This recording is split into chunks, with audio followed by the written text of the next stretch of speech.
पागल की बात पागल ही समझते हैं और पागल का नटबुट पागल ही कसते हैं। 24 में आप ये बात देख लेना। मैं देश नहीं बिकने दूंगा, मैं देश नहीं झुकने दूंगा।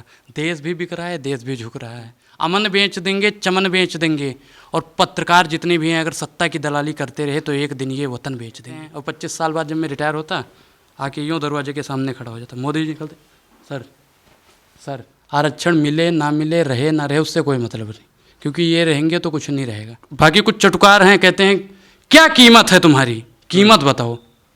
अरे हम कोई वेश्या हैं जो बिकने वाले हैं? और ये बीजेपी के समर्थक नहीं है, बीजेपी वाले भाजपा ही नहीं है, दंगाई हैं जो धमकियां देते हैं। साधु मतलब जानते हो क्या होता है? साधु बोले साधना और संत बोले शांत। किसी भी हद तक गिर सकते हैं, ये मैं दावे के साथ कह सकता हूँ। ये यात्रा किसी न किसी प्रकार भंग करने का काम अगर कोई कर रहा है तो भारतीय जनता पार्टी कर रही है। मेरे साथ सोशल मीडिया स्टार, इस देश में विपक्ष की आवाज़ अनुराग ओझा हैं। सोचिए, लगभग 100 मिलियन लोगों ने अनुराग को, एक मामूली सा मैंने इंटरव्यू किया था जंतर मंतर पर, अनुराग ने उसमें सरकार से कुछ सवाल पूछे थे। पठान से मामला शुरू हुआ था, मीडिया पर और महंगाई पर बात हुई थी। राहुल गांधी भारत जोड़ो यात्रा कर रहे हैं, उसको लेकर हुआ था। प्रधानमंत्री से मैं अनुराग के बारे में बता दूं, अनुराग ओझा ब्राह्मण समाज से आते हैं, पढ़े लिखे हैं। ग्रेजुएशन कर रहे हैं अनुराग? ग्रेजुएशन कर रहा हूँ भी। कर रहे हैं, बिल्कुल। पिताजी क्या करते हैं? वो सिलेंडर सप्लाई का काम करते हैं। गरीब परिवार से हैं। बिल्कुल। लगभग 100 मिलियन लोगों ने अनुराग से अपनी सहमति जताई है। इनके समर्थन में इस देश के 100 मिलियन लोगों ने, 100 मिलियन कह रहा हूं मैं, 100 मिलियन लोगों ने ट्वीट किया है कि अनुराग ने सरकार से सही सवाल पूछा है। अनुराग, पूरे देश पूरी दुनिया में आपको लोग जान गए हैं। आपको किस तरह से डराया धमकाया गया? जो डराया धमकाया गया, अब उनकी देखो, आपकी वीडियो चली रही है, अब मुझे किसी से डर नहीं है। अगर कुछ हो भी जाता है नेकी के रास्ते पे चलते चलते, तो हमें और हमारे घर वालों को गर्व होगा कि मेरा बच्चा शहीद हुआ है, कायर की मौत नहीं मरा है। नहीं, आप ऐसा क्यों बोल रहे हैं? क्या हो जाएगा इस देश से? प्रधानमंत्री खुद सवाल पूछते थे प्रधानमंत्री से। हम इस देश के नागरिक हैं, वो हमारे भी प्रधानमंत्री से सवाल पूछने में कौन सा? वो तो ठीक है, मैं 2014 से पहले का अगर भाषण मोदी जी सुन लेंगे ना अपना, तो वो खुद को भी वोट देना बंद कर देंगे। मैं देश नहीं बिकने दूंगा, मैं देश नहीं झुकने दूंगा। देश भी बिक रहा है, देश भी झुक रहा है। कहाँ झुक रहा है? कहाँ झुक रहा है, कहाँ नहीं झुक रहा है? आप बता दो, एक दो जगह बता दो जहाँ नहीं झुका हो। कहते थे हम कुछ नहीं कहते हैं भारत माता की जय रेलवे बेच देंगे, भारत माता की जय एयरपोर्ट बेच देंगे, भारत माता की जय एमसीडी के 13 स्कूल सरकारी बेच दिए। सब चीज़ें बेचेंगे एक दिन। अमन बेच देंगे, चमन बेच देंगे, और पत्रकार जितने भी हैं अगर सत्ता की दलाली करते रहे तो एक दिन ये वतन बेच देंगे। क्या लग रहा है? सुने आपको बड़ा ऑफर किया जा रहा है, 15 लाख ले लो, 20 लाख ले लो, पार्टी ज्वाइन कर लो। हाँ, कहते हैं कि कर लो। जीवन का मूल समझता हूँ, धन को मैं धूल समझता हूँ। हम किसी पार्टी की तलवे चाट के नहीं जीवन यापन करना चाहते हैं। हम जब तक रहेंगे अपने देश के लिए सवाल पूछते रहेंगे। हम नहीं चाहते कि कोई हमें पैसा दे के ढकेल दे खाई में और हम जिंदगी भर उनके गुलाम बने बैठे रहें। आप कोई जाति और धर्म की लड़ाई नहीं लड़ रहे हैं, आप लोगों की लड़ाई लड़ रहे हैं, गरीब मजदूरों की लड़ाई। बिल्कुल। अगर ये गरीबों के लिए 3 काम किए हों, मजदूरों के लिए 3 काम किए हों, मुझे कोई भारतीय जनता पार्टी का कार्यकर्ता आके बता दे कि 3 काम गरीबों के लिए हुए। 5 किलो राशन तो दे रहे हैं। अच्छा, 5 किलो राशन से घर चलेगा? 5 किलो राशन महीने का दे देते हैं। सर, आपके घर में कितने परिवार हैं? 5 परिवार होंगे, और 25 किलो राशन से 1 महीना चल जाएगा, गुजारा हो जाएगा। तेल नहीं लगता, उसमें मिर्ची नहीं लगती है। ये कहते हैं रोजगार मत मांगो, पकौड़े तलो। इसमें भी इनकी राजनीति है सर। अगर हम इनके कहने पे पकौड़ा तलने लगेंगे ना, ये सरसों का रेट 500 रुपये किलो कर देंगे, सरसों का तेल। जैसे इन्होंने कहा था ना, सिलेंडर महंगा हो रहा है, मौजूदा सरकार महंगाई की माँ तक लेने को तैयार नहीं, और 2000 माँ बोलने के लिए तैयार नहीं है। हाँ, और आज ये बोल रहे हैं सदन में। कितनी बार मोदी सरकार ने कहा है कि माँ माँ माँ, कभी बोला? नहीं बोला। क्या लगता है? आप एक गरीब परिवार से, हम लोग भी गरीबी से निकले हैं, बहुत मुश्किल है गरीबों का घर चलाना। और ये लोग जो भक्त बने हुए हैं, वो महंगाई पर सवाल जो आपको धमकी देते हैं, उनसे पूछते नहीं कि सिलेंडर कितने का हो गया, पेट्रोल कितने का हो गया। वो कुछ तो वजह बताते होंगे, सिर्फ यही कहते हैं कि हिंदू राष्ट्र बनाना, इसलिए मोदी जी पसंद है। राष्ट्र बनाना, देश मजबूत हो रहा है, देश मजबूत हो रहा है। कहाँ मजबूत हो रहा है मुझे बता दो। इससे पहले भी तो देश मजबूत था। ये कहते हैं कि ये युद्ध हो रहा है, चीन भाग रहा है, आपके पाकिस्तान भाग रहा है। 71 में भी तो युद्ध हुआ था, 65 में भी हुआ, 99 में भी हुआ, 47 में भी हुआ। तब क्या गुल्ली डंडा खेल के जीते थे? तब भी तो हमारे पास थे ना आर्थिक, हम मजबूत थे तभी तो। भारत की सेना हमेशा से मजबूत रही है और तमाम विपरीत परिस्थितियों में अदम्य इच्छा शक्ति दिखाई है। बिल्कुल जब संसाधन नहीं था तब भी इन्होंने चीन के दांत खट्टे किए हैं। बिल्कुल। लेकिन ये लोग कह रहे हैं कि मोदी जी के आने के बाद ही देश मजबूत हुआ है। कहते तो सब कहते हैं सर, आपको नहीं पता? आपसे भी कुछ लोग ऐसे कहते हैं मोदी हैं तो मुमकिन है, हम तो कहते हैं मोदी है तो नामुमकिन है। 2 करोड़ रोजगार नामुमकिन है, किसानों की आय दुगनी होना नामुमकिन है, महिलाओं का घर का चूल्हा फोड़ने का काम अगर किसी ने किया है तो भारतीय जनता पार्टी ने करा है। हम पहले गांव से ही हैं, हम कोई विदेश में पैदा नहीं हुए। हमारे घर में पहले था कि हम लकड़ी चुन के गुजारा करते थे। मोदी सरकार ने हमें प्रलोभन दे के उज्ज्वला योजना का सिलेंडर दे दिया। हम 400 में नहीं भरवा पाते थे और 1200 में भरवाएंगे, 1500 में भरवाएंगे। ये धीरे धीरे बहुत महंगा कर देंगे इन्होंने। आप बता दो कि जितना इन्होंने दिया है उज्ज्वला योजना के तहत सिलेंडर, कितने लोग भरवाते हैं? 5% लोग भी नहीं भरवा पाते हैं। मोदी जी के लिए 2 लाइन है, मैं मतलब थोड़े बहुत लिखता भी हूँ। अच्छा, सुनाइए सुनाइए। हर हिसाब होगा मोदी जी, हर हिसाब होगा। आओ बैठो बात करें हर मंजर वीराने की। तुमको इतनी जल्दी क्या है अपना दर्द सुनाने की? तुमको इतनी जल्दी क्या है अपना दर्द सुनाने की? पहले ये बतलाओ तुमने खुद कितने घर फूके हैं, फिर हमको समझाना सारी बातें अपना घर जल जाने की। तुमने ही तो मासूमों को खुद हथियार थमाए थे, अब क्यों तुमको चिंता इतनी उनकी अर्थी आने की? अब तुमको उनकी चिंता अर्थी आने की। अब अपनों का खून बहा तो क्यों रोते चिल्लाते हो? तुमने ही आदत डाली सबको खून बहाने की। तुमने ही तो आदत डाली सबको खून बहाने की। तुम ही रखो जन्नत हूरे, हमको अपना देश भला, हम काफिर हैं हमको आदत है यूं मर जाने की। हम धमकियों से डरने वाले नहीं हैं मोदी जी, आपने नहीं दी, हम आपका सम्मान करते हैं। मोदी जी के जो चटुकार हैं, 4 समर्थक हैं, वो धमकी देते हैं। हम नहीं कहते कि कोई हमें विधायक या सांसद ने धमकी दी है, जो हमारे बीच के थे उन्होंने ही दी है। लेकिन आप तो पहले खुद मोदी समर्थक थे और मोदी जी के लिए कैंपेन करते थे। नहीं, मोदी समर्थक हमने आपसे क्या बताया कि हम मोदी समर्थक नहीं थे। लेकिन जब ये कहते थे ना, पहले देखो, जब हम अभी तो कोई 50 साल के तो हुए नहीं है, बचपन यानी लड़खड़ाने वालापन को ही बचपन कहते हैं, तो हमें लगता था कि मोदी जी देश मजबूत कर रहे हैं, किसानों को मजबूत कर रहे हैं। 2014 में लगता था। नहीं, 2014 में तो हमें राजनीति का राह भी नहीं मालूम था। 2019 में लगता था।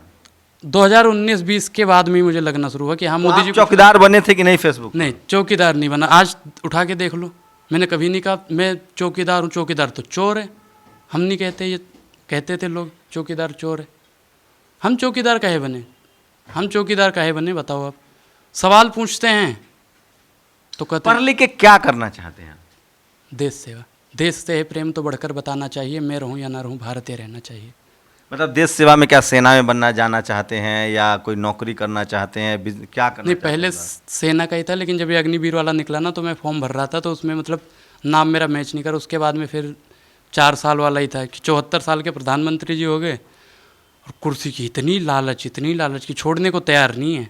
अभी भी कह रहे हैं कि 24 में हम फिर बैठेंगे। चलो बैठो, अच्छी बात है भाई, तुम्हें अगर बैठा दिया जाएगा। बाकी अग्निवीर बनो। और 4 साल बाद 19 साल का हूँ मैं भी, और अगर मैं भरता, अगर देखो मेरा नाम ही नहीं मैच करा, मैं पहले बताता हूँ, मैं नहीं कहता कि मोदी जी ने मेरा नाम हटवा दिया था।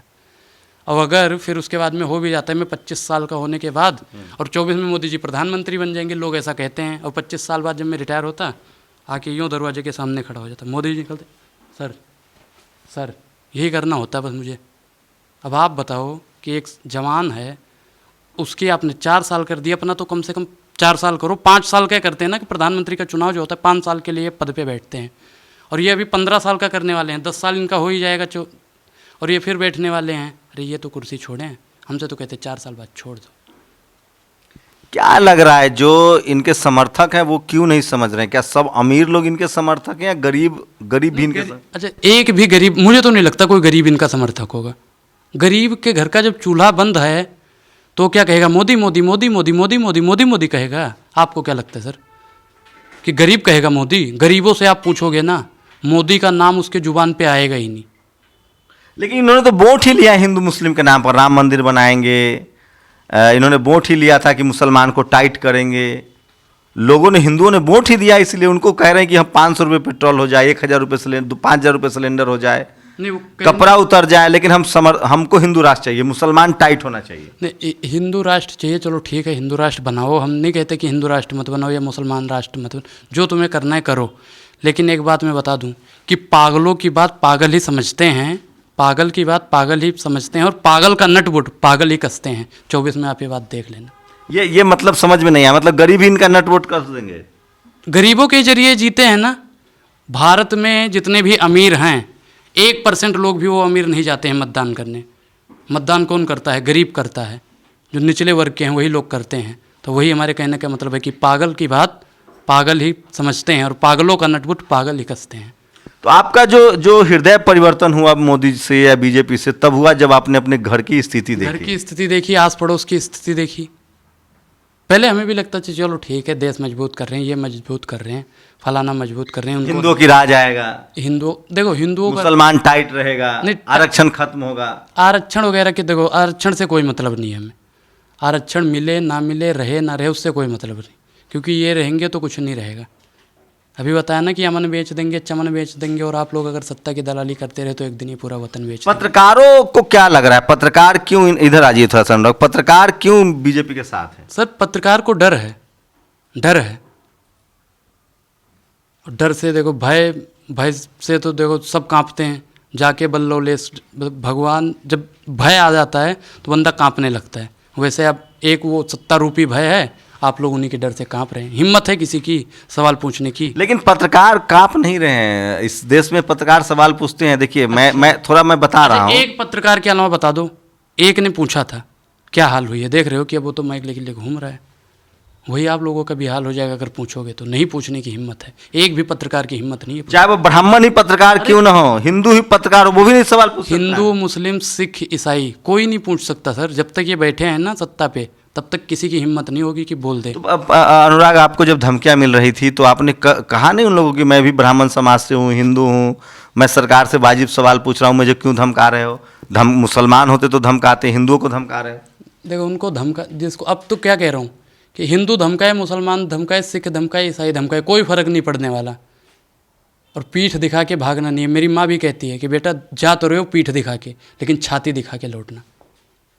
इतना भी नहीं है, सरकार ऐसी भी सरकार नहीं चल रही कि कोई गोली मार रहा है। ऐसा भी अराजकता नहीं, देश में कानून का राज है, संविधान का राज है। संविधान का राज है। हाँ। संविधान देखो है, हम मानते हैं, लेकिन उसमें भी अंदरूनी रूप से कुछ न कुछ परिवर्तन हो रहा होगा। भारत जोड़ो यात्रा को लेकर क्या कह रहे हैं? ये अभी टीवी वाला सब कह रहा है कि कोरोना फैला रहे हैं राहुल गांधी। मैं तो कह रहा हूँ मोदी सरकार इनसे डर गई है। मोदी सरकार इनसे डर गई है। ना कोरोना फैल रहा है ना कुछ फैल रहा है। जैसे राहुल गांधी जी फैल रहे हैं ना पूरे भारत में। अब इन्हें पता चल गया है, शाहरुख खान ने क्या कहता कि मौसम बिगड़ने वाला है, अपनी कुर्सी की पेटी बांध लो। तो वही मोदी जी को भी लग रहा है कि अब कुर्सी की पेटी बांधनी पड़ेगी, तो इससे बढ़िया कोरोना का अफवाह उड़ा दो। कोरोना फैल रहा है, किसी को हुआ कोरोना? कितने लोग मर रहे हैं आजकल? टीवी पे तो नहीं दिखा रहे इतने लोग मर गए, नहीं दिखा रहे हैं भैया। ये सिर्फ एक भ्रम है, भ्रम फैला रहे हैं। वायरस, मोदी नामक वायरस है जो फैलाया जा रहा है, कोरोना नहीं है। क्या मैसेज देंगे उन तमाम 100 मिलियन लोगों को? 100 मिलियन मतलब समझ रहे हैं, 10 मिलियन मतलब होता है 1 करोड़। 100 मिलियन मतलब 10 करोड़ से ज़्यादा लोगों ने पूरी दुनिया में अनुराग आपको देखा है।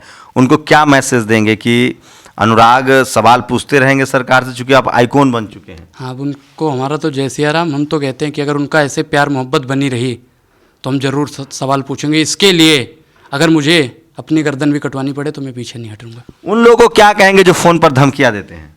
उन लोगों को क्या कहना, वो तो एक ना एक दिन ख़त्म ही हो जाएंगे। कब तक रहेगी इनकी सरकार, कब तक रहेगी? आज अत्याचार करेंगे तो कल अत्याचार के शिकार भी होंगे। बिल्कुल, सुबह हुआ तो शाम होगा, शाम हुआ तो सुबह होगी। राख हौसला वो मंजर भी आएगा, दरिया से चलकर समंदर भी आएगा। हमारा भी वक्त आएगा ना, उनका वक्त है और हमारा दौर आएगा। आपको लगता नहीं पूरा देश आपके साथ है? नहीं, हमारे साथ है, तभी तो हम इतने गर्वान्वित होकर बोल रहे हैं। अगर जो हम डर जाते हैं उनकी धमकियों से, आपका भी सहयोग है, जो देख रहे हैं उनका भी सहयोग है। हमारे पास तो अब 135 करोड़ जनसंख्या हमारे साथ है। कमेंट भी ऐसे आ रहे हैं कि हम आपके साथ हैं, डरो मत, नंबर अपना दो। नंबर तो हम दे नहीं रहे हैं अभी फिलहाल, लेकिन आप चाहे तो आपके घर में पैसों की अंबार लग जाएगी। आप करोड़ों रुपया चंदा देने के लिए तैयार है समाज। ठीक है, उनका जैसे देखो, जब जरूरत होगी देश के लिए, हम अपना पेट भरने के लिए, झोली भरने के लिए पैसा नहीं लेंगे। बाकी कुछ चटुकार हैं, कहते हैं क्या कीमत है तुम्हारी, कीमत बताओ। अरे हम कोई वेश्या हैं जो बिकने वाले हैं? बिकने वाले हैं? अरे तुम पत्रकार खरीद सकते हो, इंसानियत को नहीं खरीद सकते हो। पत्रकार बिका हुआ है। पत्रकार बिका हुआ है, आप नहीं बिके हुए हो। कभी आपने महंगाई, बेरोजगारी, भूखमरी पे सवाल पूछा? नहीं, कुछ डर लगता है। डर लगता है ना। आप बिक सकते हो, हम नहीं बिक सकते। तो आप इतना हिम्मत कहाँ से लाते हैं? सरकार से टकरा रहे हैं, सरकार से सवाल पूछ रहे हैं। सर सवाल तो हम पूछते रहेंगे। अभी क्या बताए कि इनकी 4 दिन धमकियाँ आती रहेंगी। अभी मुझे तो लगता है कल से फिर धमकियाँ आनी शुरू। फिर गए नेशनल दस्तक पे, फिर गए शंभू के चैनल पे, बिल में बोल रहे हो। हम तो कहते हैं भैया भरी बाजार में बोलेंगे, भरी बाजार में बोलेंगे। तख्त बदल देंगे, ताकत बदल देंगे, भूगोल के साथ साथ पूरा इतिहास बदल देंगे। रोक देंगे सिंधु नदी का पानी, त्राह त्राह मच जाएगा। और 24 में मोदी को जिताने के बाप तुम्हारा आएगा। ये भूगोल देश का बदल देंगे आप? सब बीजेपी का भूगोल बदल देंगे? बीजेपी का ही बदलेंगे भैया। देखो, देश का भूगोल कह रहे हैं। बीजेपी का जो इनके चाटुकारों ने अपना एक मैप बना रखा है कि इतने तक बीजेपी है। बीजेपी वैसे कहीं नहीं है। और ये बीजेपी के समर्थक नहीं है, बीजेपी वाले भाजपा ही नहीं है, दंगाई हैं जो धमकियां देते हैं। अच्छा, ये भाजपाई भी नहीं है? मुझे नहीं लगता। अच्छा, भाजपाई कोई धमकी देगा? मैं तो कहता हूँ कि हम जहाँ रहते हैं वहाँ का पार्षद जो है बीजेपी का है। और पार्षद मुझे मतलब 2-3 दिन में एक आध बार मिल भी जाता है। और उसने देखा भी है, मेरी वीडियो उसने देखी भी है। पार्षद ने मुझसे कहा कि अनुराग, तुम्हारा नाम अनुराग है, तुम अयोध्या के हो, नेशनल दस्तक पे और एक मतलब DS4 पे तुम्हारी वीडियो देखी है। मैंने कहा अच्छा। तो कह रहे कि मोदी सरकार से क्या दिक्कत है? मैंने कहा मोदी सरकार से मुझसे क्या पूछते हो, और लोगों से पूछो, उनसे पूछो क्या दिक्कत है। तो उन्होंने भाजपाई भी नहीं है, दंगाई है। बिल्कुल, सब कह रहे हैं कि ये भाजपाई है। नहीं, मैं नहीं कहता भाजपाई कभी धमकियां नहीं देंगे, या दंगाई हो सकते हैं। कुछ लोग कहते हैं कि थिएटर फूंक देंगे, पठान पे भी बातचीत कर लें। अब हम साधु मतलब जानते हो क्या होता है? साधु बोले साधना और संत बोले शांत। अब साधु महात्मा कहेंगे कि हम थिएटर फूंक देंगे। वो तो क्या बोलो, शाहरुख खान के कह रहा है कि वो जलाकर राख कर दूंगा। एक अयोध्या का संत कह रहा है, परमहंस कह रहे होंगे। मैंने अभी क्या बताया? साधु बोले साधना और संत बोले शांत। जो शांत होगा, जो अपने आप को साध रखेगा, वो राजनीतिक प्राधिकरण की संज्ञा लेगा। आपको क्या लगता है कि वो साधु हैं, वो संत हैं? लेकिन कोई काम तो आपको मोदी जी का अच्छा लगता होगा। नोटबंदी अच्छा था। नोटबंदी उन्होंने कहा था 15-15 लाख नोटबंदी उन्होंने कहा था कि हम कर रहे हैं कि हमारे मतलब विदेशों में इतने काले धन रुके हुए हैं, सबके खाते में 15-15 लाख आएंगे। आया 15 पैसा नहीं आया। और जो 15 रुपये था भी हमारे 1500-15,000 खाते में, वो भी ले लिया इन्होंने किसी न किसी माध्यम से। GST बढ़ गया है। GST बढ़ गया है। एक नमक पे टैक्स लगा था, गांधी जी ने आंदोलन कर दिया। और दूध, दही, रबड़ी, मक्खन, हर चीज़ पे टैक्स लगा हुआ है। ये चटुकार फिर भी बोलने को तैयार नहीं है, बोलने को तैयार नहीं है। आप जैसे पत्रकार भी बोलने को जब तैयार नहीं है। कोरोना में उन्होंने बढ़िया काम किया था, ताली बजवाया, थाली बजवाया, लोग पैदल घरों के गए। हाँ, यही करेंगे। मैं क्या कह रहा हूँ, ये भी इनका एक जरिया है। ये राहुल गांधी की यात्रा को रोकने के लिए किसी भी हद तक गिर सकते हैं, ये मैं दावे के साथ कह सकता हूँ। ये यात्रा किसी न किसी प्रकार भंग करने का काम अगर कोई कर रहा है तो भारतीय जनता पार्टी कर रही है। लेकिन मीडिया वाला कह रहा है, मीडिया थोड़ी भारतीय जनता पार्टी, मीडिया वाला कह रहा है। मीडिया तो दलाली करता है भैया। मीडिया भारतीय जनता सत्ता की दलाल। ये आपको माइक मिला है पत्रकारिता करने के लिए, भारतीय जनता पार्टी की दलाली करने के लिए नहीं मिला है। लेकिन भारतीय जनता पार्टी की दलाली या मोदी जी की दलाली? नहीं, हम क्या करें? मोदी जी देखो, मोदी आज हैं कल नहीं रहेंगे।